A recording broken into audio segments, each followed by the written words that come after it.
안녕하세요. 좋은 학생 더 좋게 이끄는 하이퍼 플러스 YNS 열정과 신념 중3 전임 강사 앨리슨입니다. 1학기와 마찬가지로 저는 동아윤 교과서를 쓰는 학교 내신 대비를 맡고 있고 지난 9월 26일 금요일에 치러진 대한여중 3학년 영어 시험을 분석해 보려 합니다. 우선 1학기에 비해 난도가 높아진 시험에 목표한 성적을 이루지 못한 학생들이 많았을 시험이었고 시험지 7장에 빽빽하게 채워진 지문과 문항들을 보고 시간적 압박을 그리고 8과의 가정법이 시험 범위에 포함되어 서답형 3문제까지 출제되었기 때문에 심리적인 압박을 많이 느꼈을 거라 생각됩니다. 우선 학생들을 시험 보느라 고생 많이 하셨고 이번 중간고사 분석을 통해 바로 다가오는 기말고사를 좀 더 철저하게 대비해 볼 수 있는 준비를 해보겠습니다. 대한여중 3학년 시험의 특징은 객관식 20문항, 서답형 3문항, 그래서 총 23문항 100점 만점을 시험으로 하고 범위는 교과서의 2과, 5과와 8과, 그리고 이번엔 외부 지문이 2개가 포함되었습니다. 우리의 소중한 문화유산인 직지를 한국으로 반환하려는 움직임, 그리고 이를 저지하려는 프랑스의 입장에 대한 지문이 있었고 최근 넷플릭스의 인기작인 K-팝 데몬 헌터스가 글로벌 히트를 치게 된 내용 지문 2가지가 있었습니다. 이는 학원 교재로 편집했을 때 4장 정도 되는 분량으로 이전 1학기 기말고사 시험에 비해서는 범위가 좀 줄었습니다. 그러나 시험지가 아까 앞서 말씀드렸다시피 분량이 7장이 되면서 지문과 선지가 굉장히 긴 문장이었기 때문에 특히나 3번 문제에 대화문이 출제되었어도 그 내용 일치를 물어보는 문항의 선지가 굉장히 길었기 때문에 거기서 오답률이 많이 높아지는 상황이 생겼습니다. 또한 외부 지문에서는 어법이 출제되지 않았고 어휘와 내용 문항이 출제되었습니다. 또한 어휘, 어법, 영장 문항이 굉장히 높아서 전체 23문항 중에 15문항 정도가 포함이 되었습니다. 어휘나 어법, 영작의 비중이 높은 것은 대한여중뿐만 아니라 다른 학교들도 지속되는 추세이지만 이번 중간고사에서는 어법도 물론 비중이 있었지만 어휘에 대한 비중이 훨씬 더 컸다라고 할 수 있습니다. 학생들이 힘들어하는 파트인 가정법에 대한 부담이 크긴 했었지만 실제 출제된 문항은 그리 어렵지 않은 평이한 유형이었었고 오히려 어휘가 변형되고 영영풀이에 대한 문제가 출제되면서 6번과 같은 문항에서는 특히 영영풀이를 지문과 선지에서 따로따로 2문제를 따로 푸는 느낌을 받도록 출제가 되기도 했습니다. 영작은 부분 점수가 인정되기는 하지만 주어진 조건을 가지고 정확한 문장을 쓰는 것이 늘 쉽지는 않은 부분이 되겠죠. 어휘 문항 어법에 맞게 변형하여 쓸 수 있었고 본문 영작에서는 선지의 변형이 있었습니다. 그래서 단순한 교과서의 내용을 그대로 암기해서 쓰는 게 아니라 다양한 어휘와 구문을 표현으로 해서 다른 선지의 변형이 있었다라는 것도 대한여중의 특징이 되었습니다. 그럼 이러한 시험을 대비하기 위한 공부를 할 수 있는 방법으로는 첫 번째, 영영풀이를 철저하게 대비해야 합니다.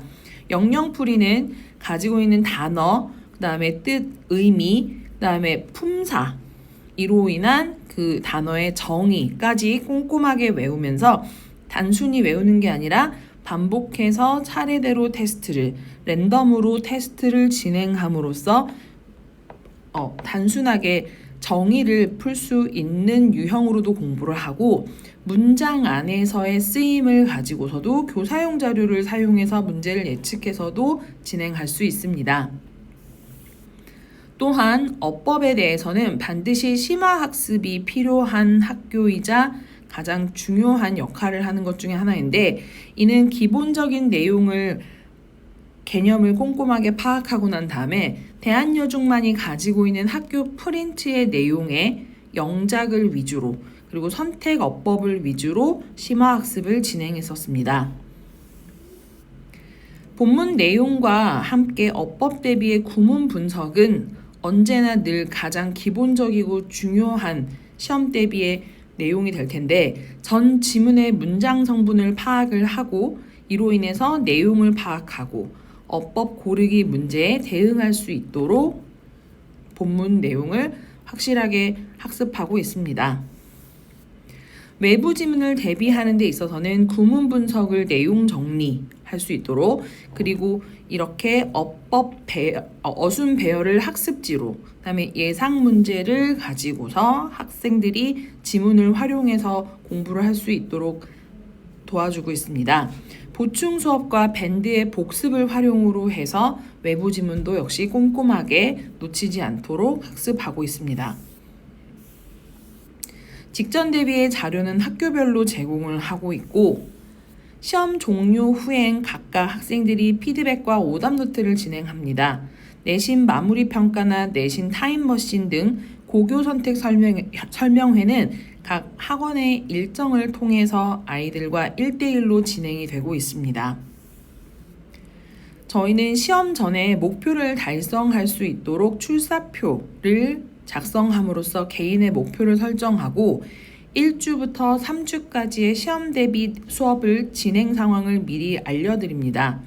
내신 0주차 때 본문 빈칸 암기부터 시작해서 1주차에는 학교별 내용 설명과 암기를, 2주차에는 본격적인 문제풀이와 부교재인 외부 지문 심화 학습, 3주차 동안에는 부교재가 완성되고 기출이나 예상 문제를 통해서 문제풀이 감각을 최대한 끌어올려가며 오답 노트를 통한 개인별 코칭을 진행합니다. 영어 시험 직전 파이널 대비까지 진행하고 있기 때문에 이 플로우를 따라서 성실하게 공부를 한다면 당연히 개인적인 목표에 달성하는 데 큰 도움이 될 거라고 자부하고 확신할 수 있습니다. 내신 MBS 관리는 데일리 카드를 통해서 학부모님들과 내신 기간 동안 과정의 매 수업별 알림 상황을 전해드리고 있고 목표 설정과 이에 따른 실적 다 학생별로 진행하고 있습니다. 2024년 성취도를 비교를 해보자면 영어 과목에 있어서 1학기와 2학기의 평균이 다릅니다. 그래서 2학기 평균 성적이 훨씬 떨어지고 A등급의 성취도 분포 비율도 낮아지고 B등급도 낮아지게 되면서 대한여중에서는 특히나 2학기 시험 난이도가 일반적으로 높았다라는 것을 볼 수 있습니다. 자, 그러면 이러한 대한여중 3학년이 앞으로 기말고사 시험 대비를 어떻게 준비해야 되는지는 교과서, 학습지, 외부 지문 등 시험 범위가 많은 상황을 잘 정리할 수 있도록 학습을 지도할 수 있고요. 2학기 기말고사는 난도가 낮아질 것이라고 예상하고 있습니다. 어휘나 어법 내용 파악 등 심화 학습은 반드시 필수로 계속 꼼꼼하게 복습을 해야 하고 조건형 서담 문항에 대한 철저한 대비는 더 말할 필요 없이 중요한 역할을 하겠습니다. 이로 인해 지난 대한여중 시험에 대한 분석을 마무리하고요.